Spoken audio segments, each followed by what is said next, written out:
लक्ष्यमेव लोकसेवनं व्रतम् सेवया हि जीवनम्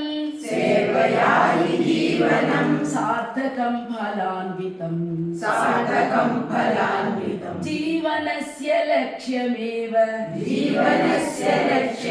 लोकसेवनं व्रतम्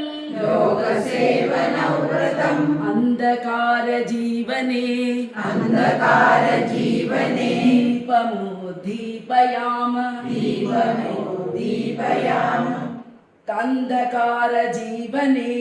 अंधकारजीवने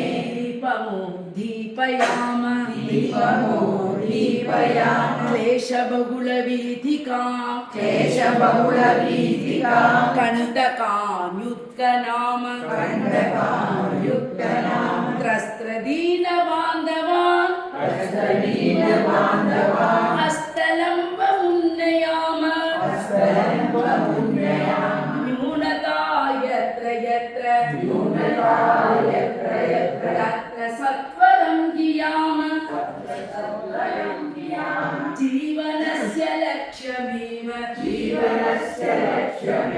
लोकसेवनं व्रतम् सेवया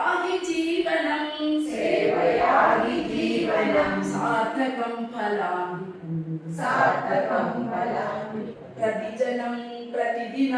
प्रतिदिनं ध्येयमारोपयाम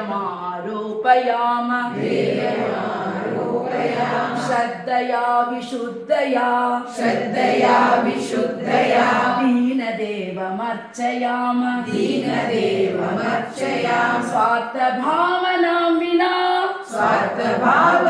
विना सर्वमपि समर्पयाम जनहितं वरप्रदं विचिदं स्थापयाम